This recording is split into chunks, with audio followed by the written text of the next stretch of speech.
Well, good morning, everybody. Welcome to the Farzy Show. My name's Marc Farzy. I hope you guys had a wonderful weekend of watching winning baseball. How about that? Phillies winning baseball games. Anyway, I hope you guys at least enjoyed them winning, even though I still believe, dead and buried, not going to be making the playoffs. However, that doesn't mean I can't enjoy baseball. We'll talk about it a little bit more. The Eagles wrapped up their preseason on Friday. We got plenty of meat on the bone as far as that goes. 4 p.m. tomorrow.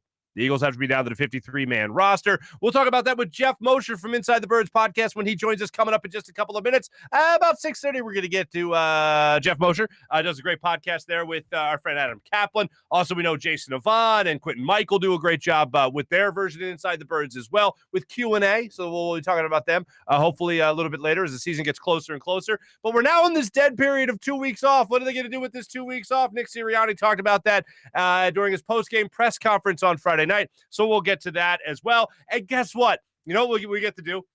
On Friday, we lit a match, basically. And we said, Philly season's done. Buried, right? Well, you know what we're going to do today? We're going to light a match to the New York Mets. Why? Because it's just fun to watch the New York Mets just crash and burn. And right now, they're in a fight with their fans.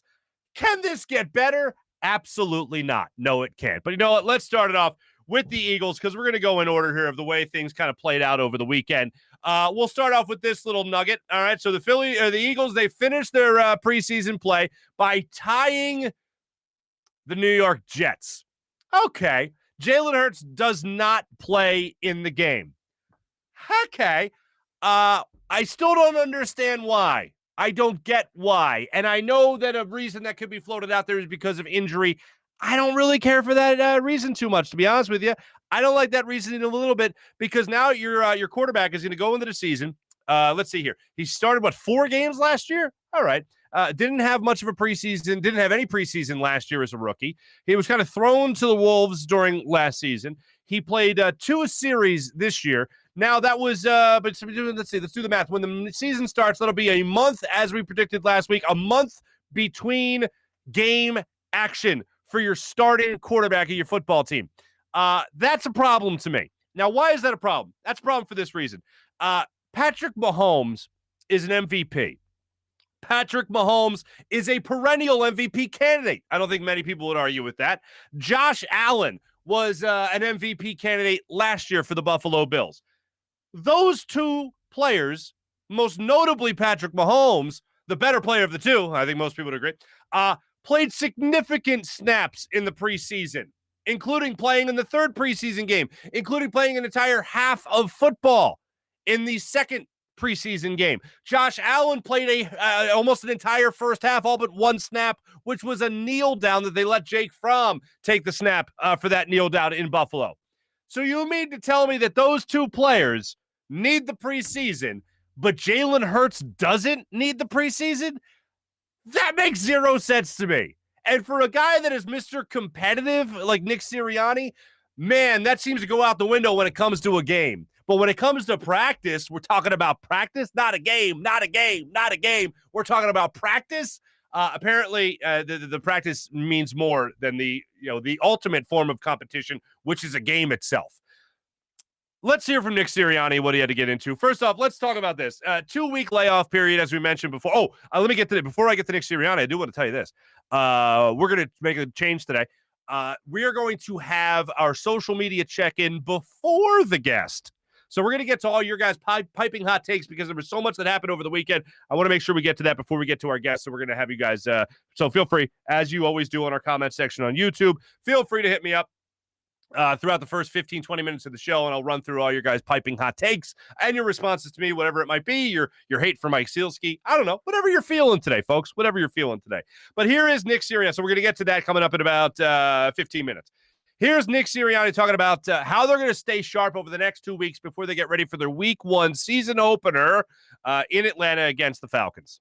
Competitive situations to get, good on good, get the guys, obviously we'll be down on numbers, because we're going to have to make some cuts. And so it will be more reps for the ones, just to make sure that they're getting ready, continuing to get ready. We've really ramped up their reps as it is, but continuing to get ready to play 70 plays or plus that Week 1 at Atlanta.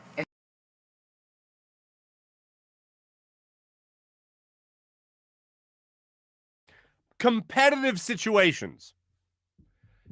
What's that thing that you do when you have a competitive situation and the other team is also having a competitive situation and there's 4 quarters of, it's called a game. They have a game. Well, they don't have 2 games over the week, or they don't have a game over the next 2 weeks here. But they had an opportunity to play a couple of games here for competitive situations. But they chose not to do that.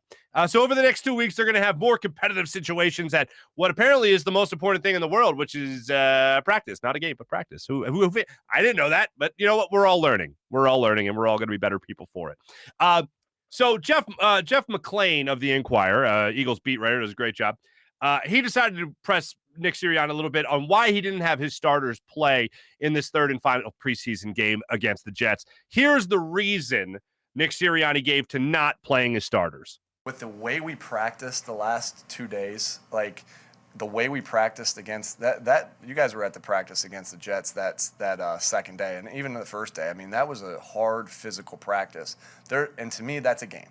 The way we played that practice was a game, and we treated the post practice just like we would treat a post game. When we came in and evaluated, we did the whole film session and the charts that we look at just like a post game. And to me, like, you don't ever come off of 2 days rest and play another game. So I didn't think that would be good for our guys health-wise, and I felt good about where we were, and that was the decision I made. This is the guy that's supposed to be super competitive?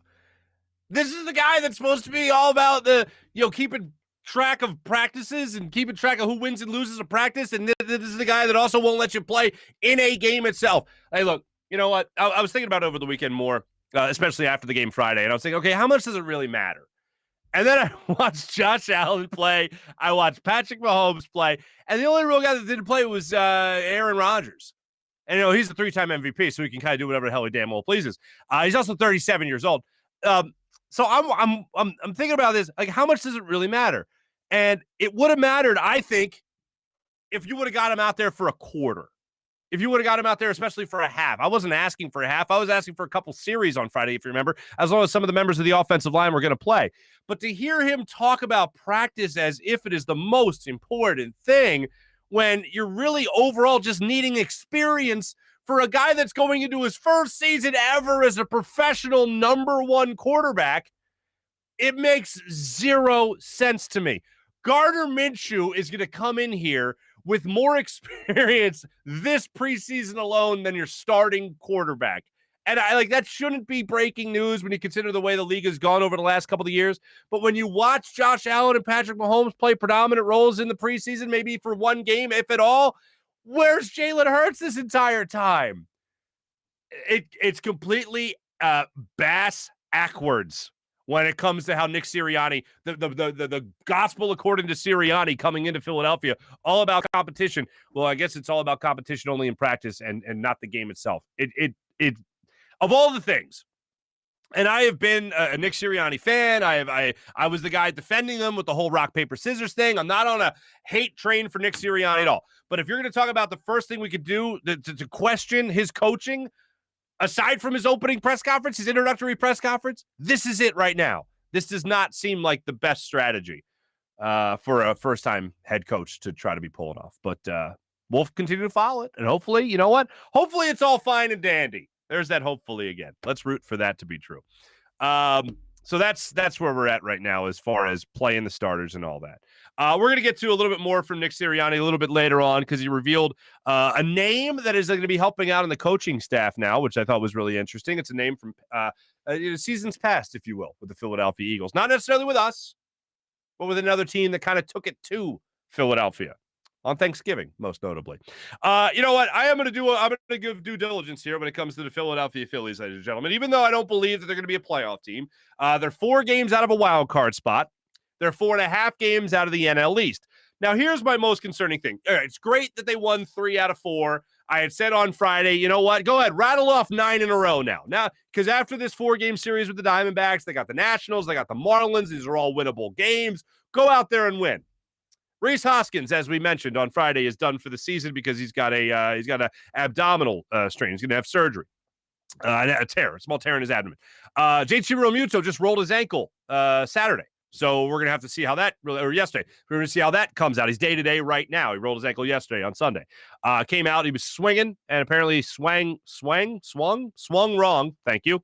And I repeated kindergarten. And he left the game. Now Mosher is your catcher, essentially, right now. We don't know how long he's going to be up in the major leagues, but it's going to be a while because you have Andrew Knapp and their emergency catcher, Luke Williams, COVID list right now. So this is fun. This just keeps on happening.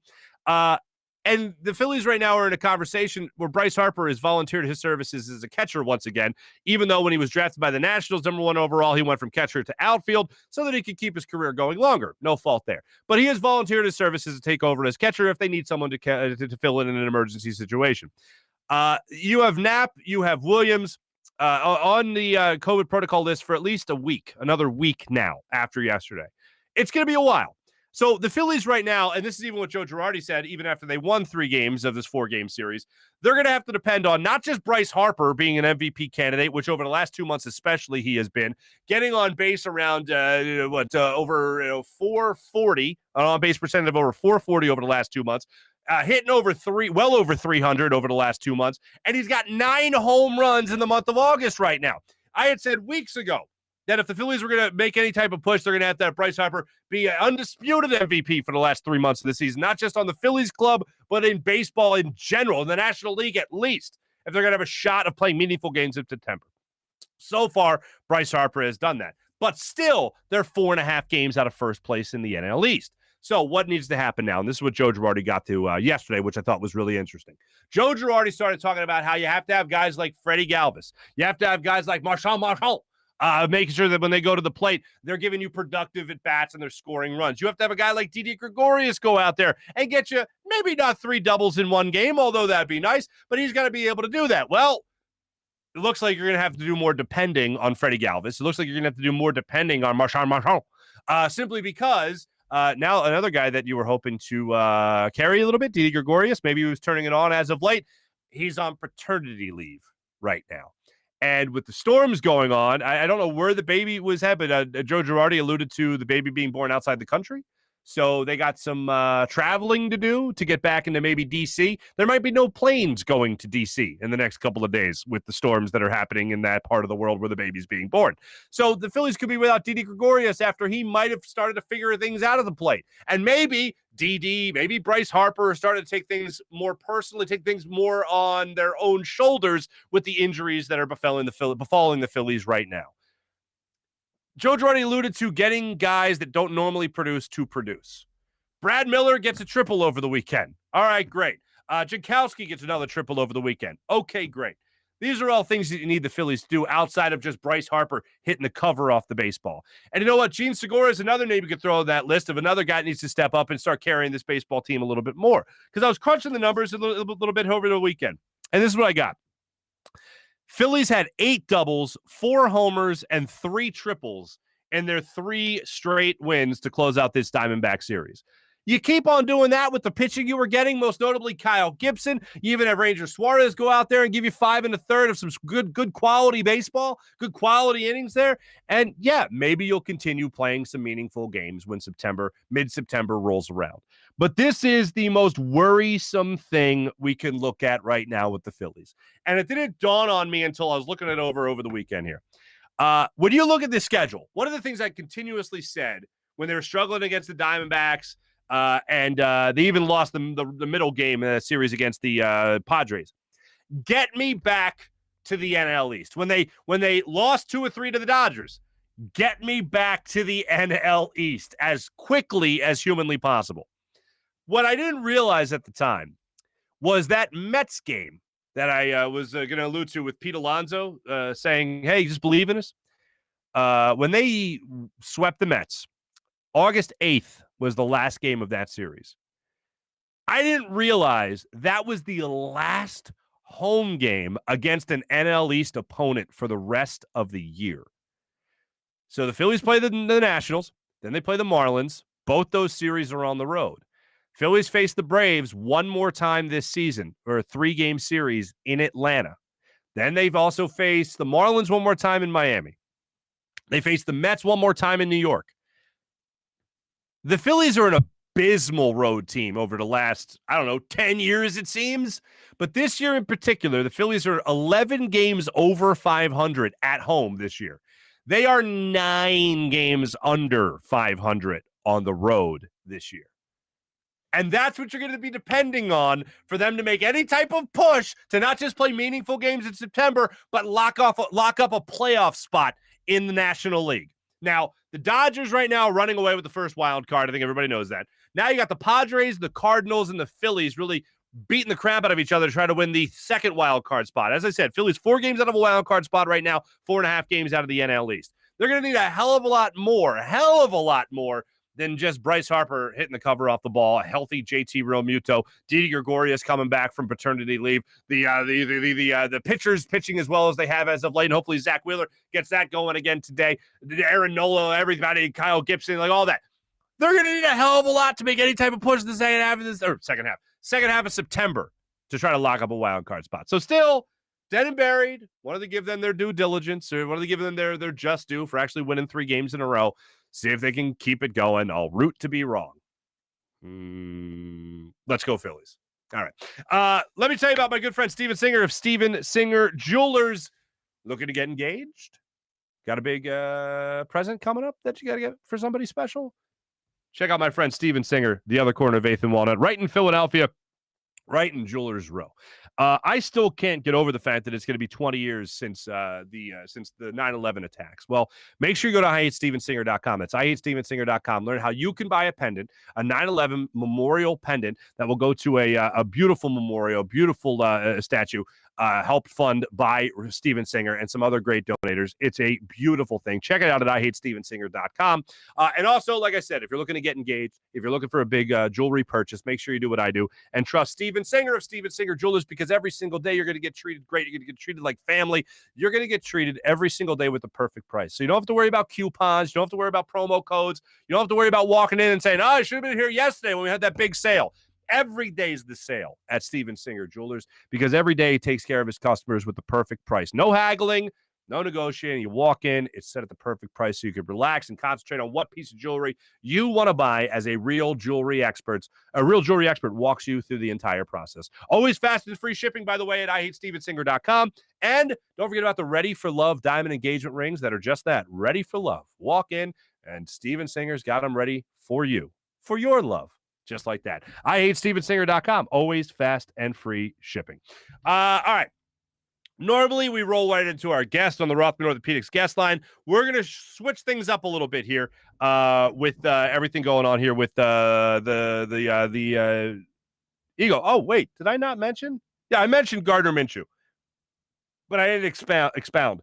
I love the pick. I love the signing. Love the signing. Makes your quarterback room all that much better, but I just want to dispel it even before we talk to Mosher about it.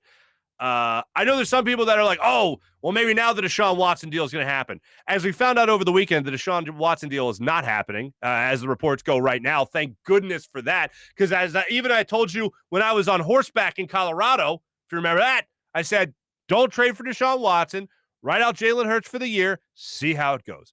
Gardner Minshew, I don't believe is any type of threat to Jalen Hurts. I think this is Jalen Hurts' team. I think the Eagles are invested in Jalen Hurts for at least this year, and we'll see how it goes. But I think what Gardner Minshew does is become this guy that can be if anything happens to Jalen Hurts this year, either he's injured or let's say, okay, fine, let's explore this. He sucks. He is just not ready to play. I think that Joe Flacco will be the guy that comes in and plays for you in that game, that you decide to either bench Jalen Hurts or Jalen Hurts, God forbid, gets hurt. The guy that I think will be the long-term solution for the rest of the season, if something happens to Jalen Hurts, I think will ultimately be Gardner Minshew for a couple of reasons. One, age. He's 25 years old. You got him for 2 years. The second is his contract. You got him for 2 years. You have Joe Flacco for 1. Joe Flacco's making money, but he's going to make that money anyway. And it actually behooves the Eagles for him not to play more so he doesn't hit more incentives, ergo cost more money. So I think it comes down to contract, and I think it comes down to age. Gardner Minshew is only 2 years older than Jalen Hurts. So it is a better play for the Eagles to see what he can do. And you also look at the numbers. There's some incredible numbers that Ruben Frank pointed out. I want to just rattle a couple off for you real quick, just because I find them to be interesting. The first one here, Ruben Frank pointed out here. Minshew is one of only 3 players in NFL history to average 1 touchdown at least every 21 passes, but throw fewer than 1 interception every 75 passes in his career. All right. I'm not going to repeat that because I'm confused in my own right. But here's the thing here's the kicker. The other names on that list with Gardner Minshew, Patrick Mahomes and Aaron Rodgers. So, those are pretty good numbers right there. This is another thing that Ruben Frank points out in some of his observations with the Minshew signing here, or trade, I should say, on NBCSportsPhiladelphia.com. Minshew has had a passer rating of at least 90 in 13 of his first 20 career starts. Only 7 players in NFL history have had more games with a rating of at least 90 in their first 20 starts. That includes Patrick Mahomes, Kurt Warner, and Dan Marino. Those are some names. Those are some fun names right there. So those are some interesting things. So bottom line is, I don't think it's any threat to Jalen Hurts as the starting quarterback of this Philadelphia football team, this Philadelphia Eagles football team. All it is, I think it's a good depth move made by Howie Roseman and the Eagles for next to nothing. They have a longer-term solution at quarterback if anything was to go down between Jalen Hurts and Joe Flacco. And I'll make this comparison. Last year, when Jalen Hurts was here and Nate Sudfeld was here and Carson Wentz was obviously still here, I think we all knew that if Carson Wentz got hurt in a game, the guy that was supposed to be off the bench, the guy we expected to be off the bench was to be Nate Sudfeld. Turns out Nate Sudfeld was a guy that was actually not off the bench at all. He was inactive. And then you had a guy like Jalen Hurts ready in the wings, ready to play. So I think it's a very similar type of situation. All right. Now let's roll into our social media check-in brought to you by Steak and Maine at steakandmaine.com. That's steakandmaine.com. Wow, the comments flying off the charts today. Dak and Jay starts us off today. Good morning. Good morning to you as well. Mally, what's up, Mally? Good morning. Mally saying good morning to PJ as well. Ladies and gentlemen, you know what? Before we go any further, there's a champion in our midst. There's a champion in our midst. Jim, I'm bringing you in just to wave because I want to tell the good people. No, I'm just going to bring you in real quick. Don't worry about setting anything up. I know we're tight on time. Just wave because you're a damn champion. Ladies and gentlemen, is it a public league? Is it a men's league, baseball league? You got, champion of the world. We'll just say champion of the world. Elite athlete on the show, PJ, producer Jim, won his men's league baseball tournament. That's right, not softball. Baseball, folks. Baseball. Jim, congratulations on that. He's a pitcher. I'm sure he pitched a no-hitter and hit like a grand slam, too. Anyway, congratulations to Jim. Are the Phillies pulling you back in? Dak is asking me. No, they're not pulling me back in. Once I was out, they pulled me back in. Hey, you know what? Well, speaking of The Godfather, my brother got me this some time ago.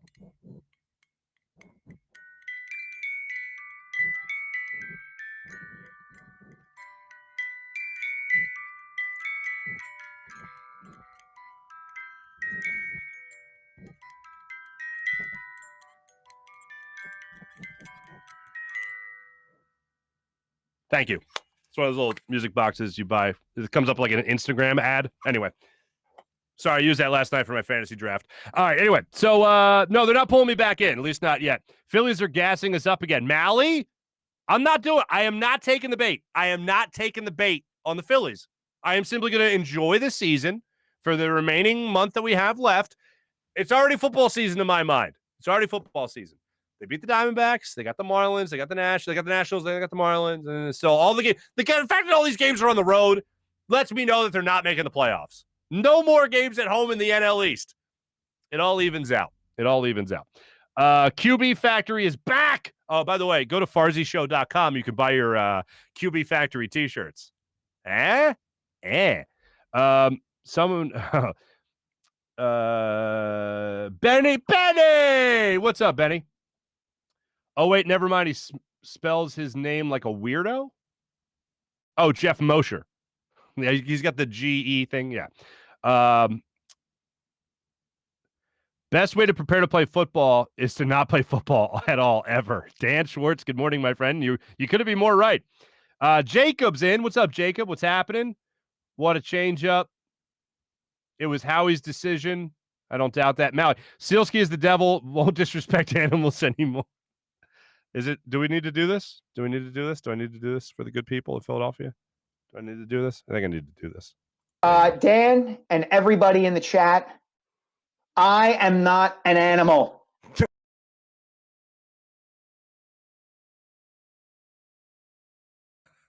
If you guys watch Ted Lasso, if you haven't watched Ted Lasso yet, I highly recommend watching Ted Lasso because there's a great, I don't want to ruin it, but there's just a great Philadelphia moment that's highlighted in season 1 of Ted Lasso. Dak and Jay back talking about practice. We are talking about practice. Jacob's checking in. Sirianni looks like a cocky, hungover college kid there. I will say this. Let me just show this one more time. And I know I'm going to play some more stuff from Nick Sirianni's press conference. Just look at this. Shane did a good job. I was calling the play to Shane. Shane did a Just look at his shirt one more time and tell me that's not a woman's golf shirt. Shane did a good job. I was calling the play to Shane. Shane did a good job of talking.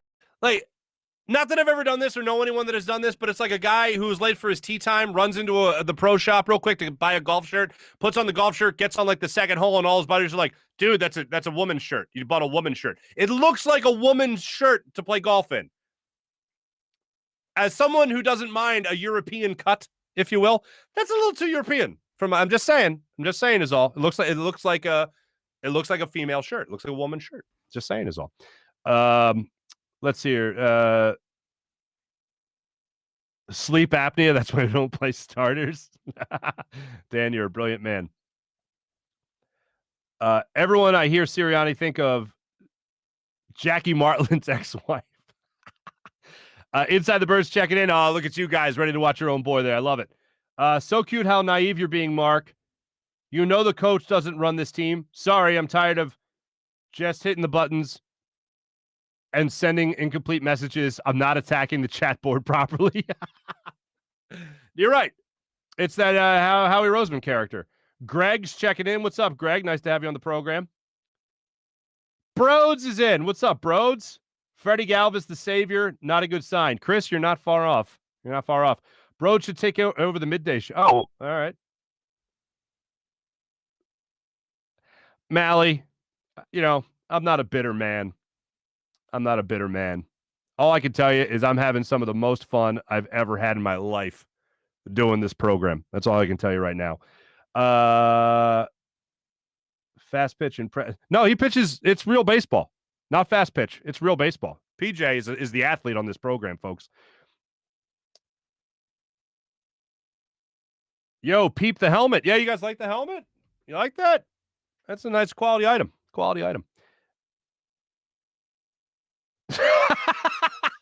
Matt, my apologies. Thanks for explaining to it. Did I just mansplain the music box playing music? Me scusi. T-Bro, the music box is either the most badass or creepiest thing I've ever seen.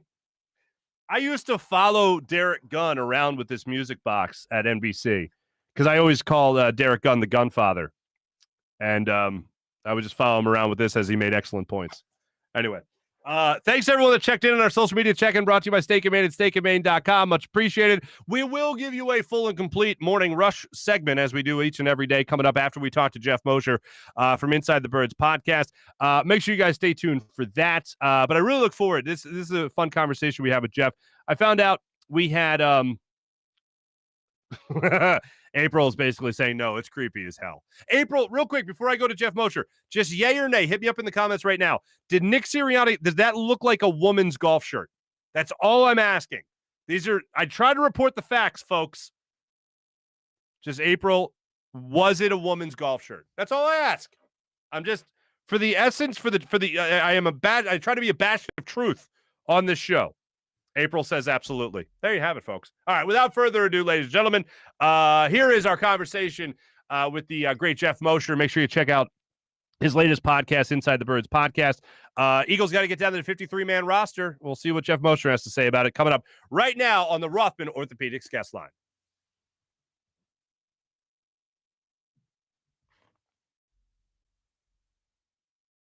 And joining us now on the Rothman Orthopaedics guest line from Inside the Birds podcast that he does along with our friend Adam Kaplan, Mr. Geoff Mosher joins us. What's going on there, Moshe? How you doing, Marc? You ready for some NFL football? It's around the corner now here. Yeah, we only got to wait. What is it? Okay, so the preseason just ended, and we got to wait is it 4 months until week 1? How's that work? I forget. It's a long definitely layout. going to feel like an eternity because we're not used to the idea that, first of all, final cutdowns are tomorrow, right? Tuesday, right. 4 o'clock. It used to be Labor Day weekend. And then you would just, Monday, you pick it up and you get ready for that Sunday game. But now it's 2 weeks. 2 weeks feels like an eternity in NFL. Mm-hmm. No, it absolutely does. It feels like 2 bye weeks, essentially, before the season starts. I want to jump right into the 53-man roster. I know you and Adam just dropped a new episode this morning of Inside the Birds. 53-man roster. You guys will go through that. So go ahead, 1 through 53. Who makes the team? All right, so number 53. I like that. Count it back. Now, in all seriousness, though, let's start in the quarterback room because it got better with Gardner Minshew joining the fray. Where does he rank in there amongst the 3 quarterbacks? I'll ask that general question to start off with. What's the quarterback room look like depth chart-wise? By the way, before I even get into that, I was almost like, my eyes almost fell out of my head with some of the takes I saw once the Gardner Minshew trade was officialized. And piping hot. I had to settle down for a second and think, I cannot blame fans for hot takes when it comes to Eagles quarterbacks because I can sit here and say Gardner Minshew is the number 3 quarterback right now, and that is true. He will be the number 3 quarterback to start off with. And anybody that's suggesting he's going to be the starter like by this, that, and the other week is crazy. But then all I have to do is go back last year when they drafted Jalen Hurts. He was the number 3 quarterback, right? He was supposed to be a developmental year for him. He overtook, not that this is all that difficult, but he overtook Nate Sudfeld for the number 2 job. And here we are just a few months later, and he is the starting quarterback. So now I guess I can't blame the Eagle fan who does look at this and think that Gardner Minshew is now the number 2 or the number 1 immediately. But The reality is, Mark, he's the Eagles did not lie about this. You can agree or disagree with their process and how they go about it, but they are always looking for young developmental quarterbacks at both starter and backup and cost control. That's the big thing. He's got 2 years left on his contract, including this year. So there is a good chance that Gardner Minshew can be the backup quarterback beyond this year to maybe Jalen Hurts or somebody else who knows what's going to happen. But right now, he just joined the team, and the season starts in 2 weeks. Joe Flacco is here for only this year. He's got 3.5 million reasons to only be here this year and no longer. So he starts the season as the backup to Jalen Hurts. Now, Mark, let's say we're in week 6 or 7, right? And Jalen Hurts suffers an injury, and he's going to be out quite a while, maybe the rest of the year, maybe 4 weeks, maybe 5 weeks.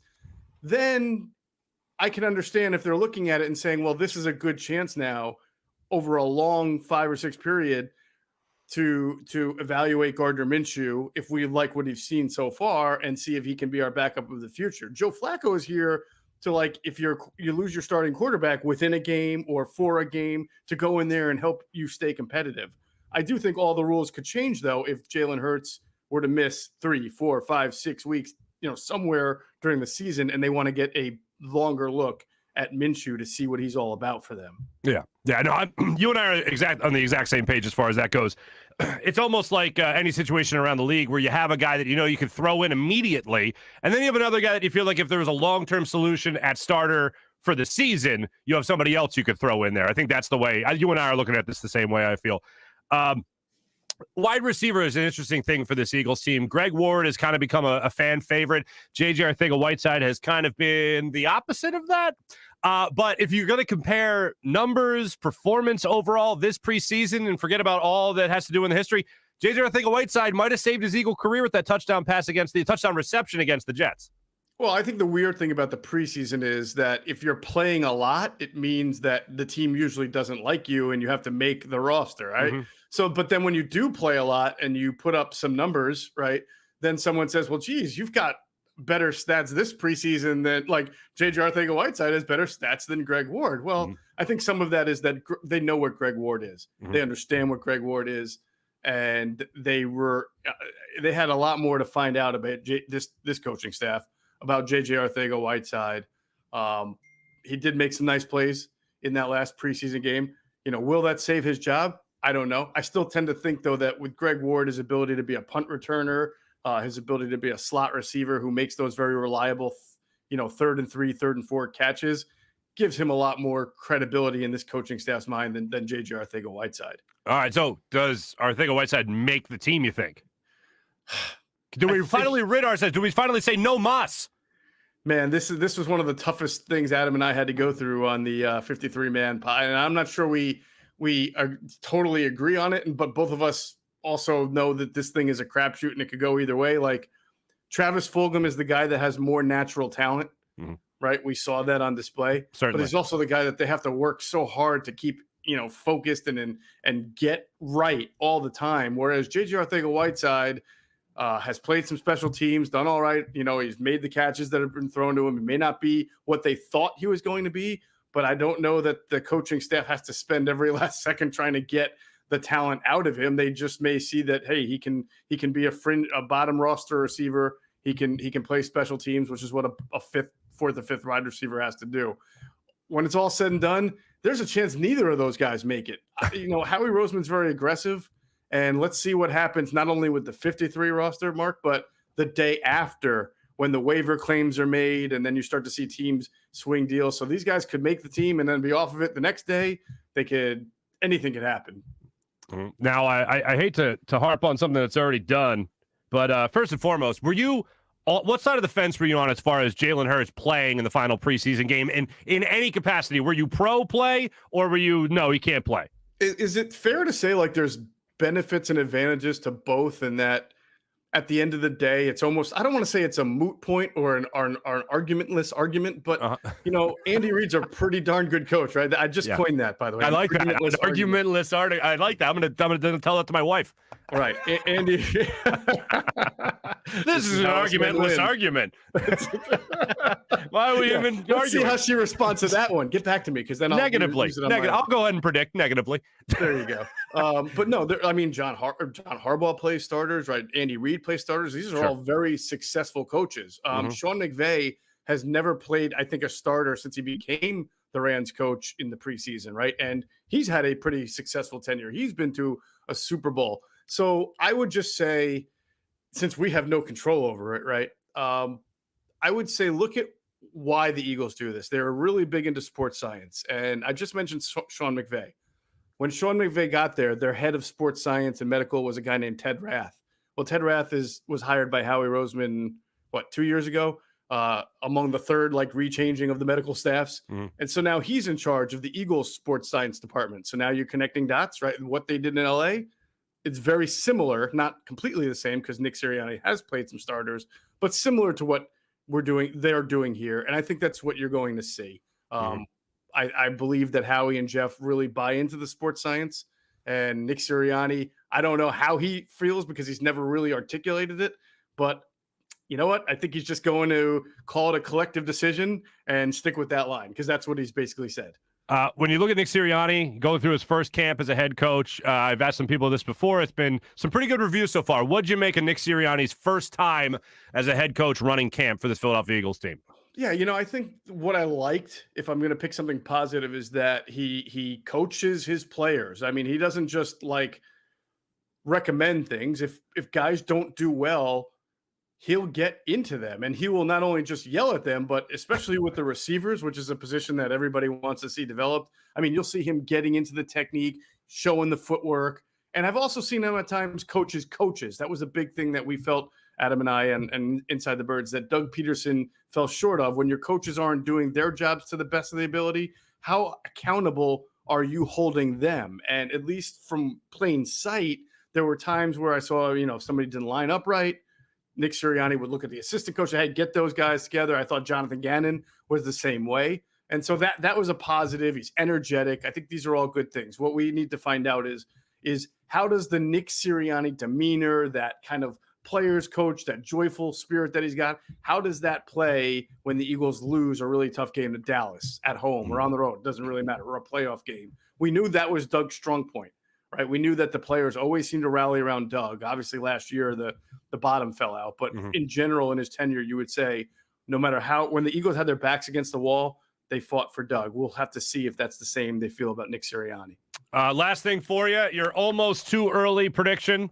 What's the number of wins the Eagles get in the 2021 season? Yeah, I've been in that 7 to 9 win range for most of the preseason. Yeah. That's how I feel. I mean, I do think that when you have the offensive line and a defensive line that the Eagles have, Mark, that you should be a competitive team within every single game. Yeah, one day you're going to get your doors blown off because it wasn't your day, and then vice versa. You may surprisingly blow somebody else out. But for the most part, they should be in games because of their offensive line and defensive line. Now, the key from there is all those guys got to stay healthy. That hasn't happened much in the past. And then, of course, you have to get very good coaching and very good quarterback play. So we'll see. I mean, they have a really tough schedule, especially the first 6 or 7 games. So I think their resolve is going to get tested pretty early.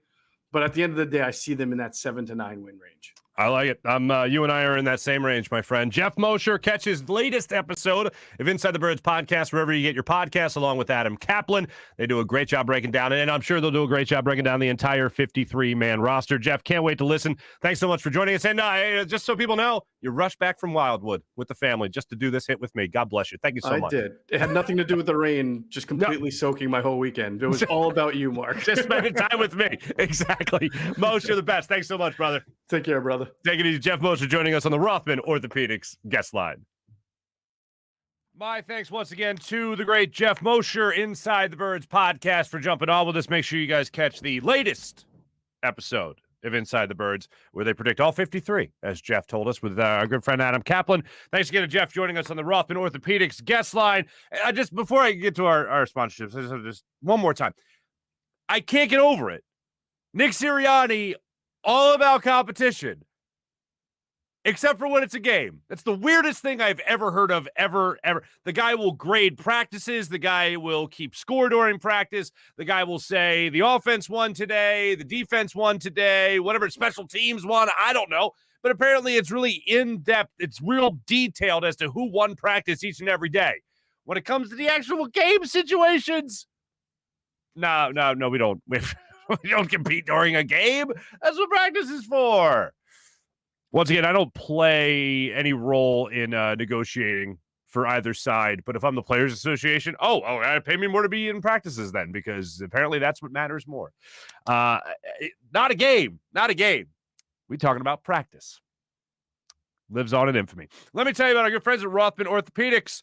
If you have orthopedic issues, you need a physician who eats, sleeps, and breathes orthopedics. You need an exceptionally specialized Rothman Orthopaedics physician.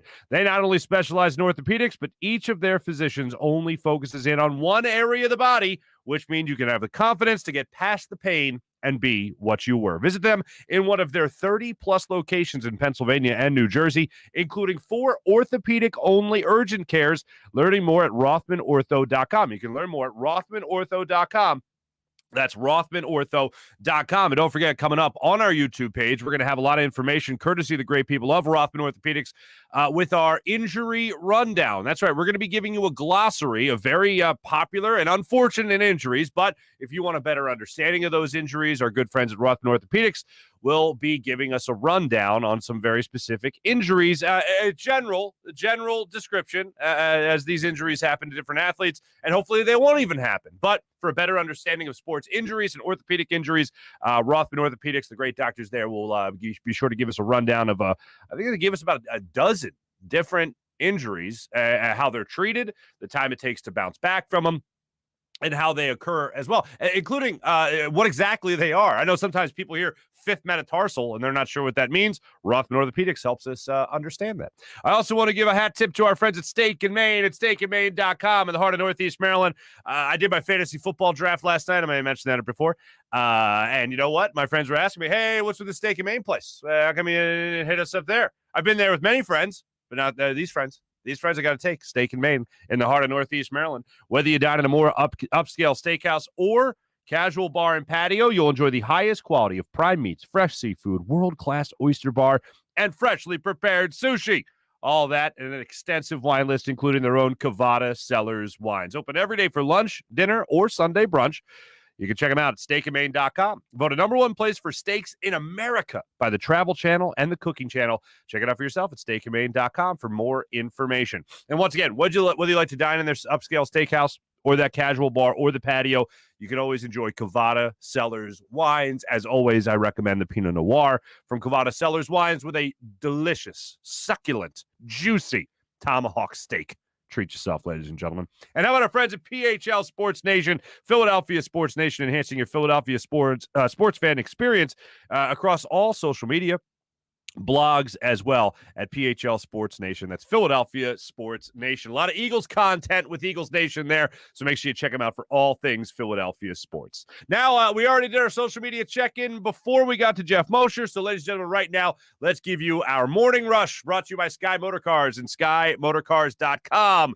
Oh, my goodness. Call-in plays. Nick Sirianni let this get out over the weekend. Following the game against the Jets Friday night, he let a name from our past. A Philadelphia past, not necessarily, but it involved Philadelphia. This name was dropped when Nick Sirianni was asked about calling plays through the 3 preseason games. Shane did a good job. I was calling the play to Shane. Shane did a good job of talking in there when we're in 2-minute situations. Kevin Patullo is really doing a lot of, hey, here's our scenario of what we're in. And Jim Bob Cooter is getting all the scenarios for us from the 2-minute around the league so we can prepare for it. Jim Bob Cooter. Was that the name? I just want to make sure I heard him right. Jim Bob Cooter is. I just wasn't listening. What was it? Jim Bob Cooter is. Okay. How do we know the name Jim Bob Cooter? I'll tell you how we know the name Jim Bob Cooter. If you remember, now he's most recently with the Jets. I believe he was running backs coach with the Jets last year. But if you remember, a couple of Thanksgivings ago, the Eagles were in Detroit playing against the Lions, and their offensive coordinator, who just dialed up play after play that beat the brakes off the Eagles, was, of course, what was his name one more time? Jim Bob Cooter is. Jim Bob Cooter. And I remember Twitter was crazy about Jim Bob Cooter and the plays he was dialing up against Philadelphia Eagles and how they were just taking it to the Birds defense left, right, and center all along the livelong day. Well, Jim Bob Cooter apparently is some kind of advisor, offensive advisor, consultant, whatever you want to call him, with the Philadelphia Eagles now. And guess what? Nobody knew that. I looked on the Eagles website just to double check. Not there. Now, this is nothing abnormal, but I remember Brad Childress, when he was out of coaching for a while, got hired back to Andy Reid's staff in Kansas City as like an offensive video consultant, something of that nature. I remember Jim Tressel, former Ohio State head coach, when he was working his way back into coaching, he joined up the Indianapolis coaching staff to be that same type of position, that offensive video consultant, something weird like that. Jim Bob Cooter apparently has something along those same lines here with the Eagles. So bottom line, aside from a hilarious name, and God bless his parents, he is a guy that has a lot of experience on the offensive side of things in the NFL. So I am happy to have him aboard. Just like you're going to have a very experienced quarterback room with the Philadelphia Eagles, you have a very experienced offensive mind, offensive coordinator, offensive assistant, offensive consulting room with Philadelphia Eagles. If you remember, Marty Morningweg was on board with them last year doing something similar under Doug Peterson, if you remember. So I think now Jim Bob Cooter is going to have that same type of thing. And you just can't say that name, Jim Bob Cooter, enough without, enjoying it. You know what? Let's go into something else we can enjoy. The New York Mets sucking at baseball. That's something we can all get behind, right? We've had our run-ins as fans in Philadelphia with our athletes, have we not? I think we have. Joel Embiid shushing the crowd, one of the first things that comes to mind. I thought it was hilarious because it's Joel. It's one guy shushing us, whatever. And we know the guy. So I didn't really take that to heart as some people did. Sean Rodriguez, the Philadelphia Phillies, just a couple of years ago, telling us all how we kind of need to relax more or less, right? Jimmy Rollins telling us all that we're front runners. Hey, that was a good time. Ben Simmons, I remember saying, kind of like a keep the same energy type thing. Jalen Mills used to keep that same energy type thing. If you remember that from a couple of years ago, I was interviewing Jalen Hurts after they got blown out by the Tampa Bay Buccaneers with Fitzmagic and Deshaun Jackson just kind of running it up on the Eagles. Well, I remember that, and I remember everyone kind of taking arms to that. They were kind of pissed off at that. It never got to this point. And that's the point it's at right now with the New York Mets. Take a look at this. This is pretty incredible. Javier Baez in the Mets. This is a picture after he homered. I believe this was yesterday. Javi Baez takes this, he puts his thumbs down. And people are like, what is he doing here? The thumbs down. Well, it turns out that was directed at the New York metropolitan fan base, who apparently have had really, really harsh things to say about their baseball team. And rightfully so, because as I stated when I introduced this subject, The Mets suck at baseball. So Javi Baez and a couple of the other Mets, Francisco Lindor being one of them, have decided to boo the fans back. How great is that if you hate the Mets? They have decided to have a boo-off, essentially, with the fan base of the New York Mets. So the Mets fans boo the Mets, and then in return, the Mets players give the thumbs down boo signal to the crowd themselves. You know how the Phillies will get on second base after a double or get on base at all, and they'll wave to the dugout, or they'll make that slashing exclamation point gesture to the dugout. Well, the Mets, what they do now apparently is turn to the dugout and go thumbs down to mock the fans themselves. And I mean, no Mets player would actually admit to that's what they're doing, right? They would just say, hey, thumbs down. They're like, what? Like, hey, we're killing them? Like it's the Gladiators? I don't know. They'd come up with some BS. Or they won it. And then actually say out loud into microphones in front of reporters that the Mets fans need to be better, just as Javi Baez did after yesterday's game. They got to be better. You know, I play for the fans and I love the fans, but, you know, if they're going to do that, they just putting more pressures on the team. And that's not what we want. So is that a thumbs down to fans then? Yeah. I mean, to let them know that when we don't get success, we're gonna get booed. So they're gonna get booed when we success. And is that something you came up with? Because I've noticed it sort of caught on with a lot of players, but you were the first person I noticed doing that. Yeah, I mean, it was my opinion, you know, and it's just how I feel, you know. Like I say, I love the fans and I like playing for the fans, but we can't have our fans against us. I don't know who the reporter is asking the questions, but they're doing a fantastic job. They're doing a fantastic job asking the question. And you even hear the reporter be like, oh my God, is this guy for real? Is this what you're doing? So this boils over to this. Steve Cohen, the new owner of the Mets, who just bought the team this year, he's the guy that didn't sign JT Realmuto. Thank you for doing that, for not doing that. Steve Cohen issues a public statement saying how he condemns his team's behavior, and that's not how you can act. He's going to go to the clubhouse to actually talk to the players about it. Here's the thing. Fans, again, are undefeated in moments like this. They are the paying customer. You are the paid person to play. They are paying money to watch you play. They could do pretty much outside of like what some Utah Jazz fans did in Utah this past year with John Morant, right? And all that. There's certain things fans shouldn't do. I get it. But most of the time, they can do whatever the hell they damn well please. You know why? Because they're the paying customer. They're paying for the entertainment. And when that entertainment is lackluster, because I'll say it again, the Mets suck at baseball, they can do whatever they want. They can boo. They can boo you. They can call you. They can call you certain names, right? They can basically do whatever the hell they damn please. But if you're going to take issue with simply fans booing you, that is part of the racket. Unfortunately, if you're a baseball player, if you're a professional athlete, if you're a performer of any kind, really, that's kind of along with the territory. And I go back to this because it's one of those things that rattle around in my brain a lot. And it's from Dennis Rodman, believe it or not. During the Last Dance, when he said he played basketball for free, but he puts up with the BS. That's what they pay him for, to put up with the BS that goes along with it. That's why they make that money. And I look, I know the cliche is fans pay the salary. And like it or not, that is the damn truth. Because if fans didn't care what these athletes were doing, the athletes wouldn't be making the money that they're making now. If nobody wanted to watch this, if nobody took interest in it, you wouldn't be making that money. And that's why the players make that money. They got to put up with the BS. Does it suck? Is it right necessarily? No, of course not.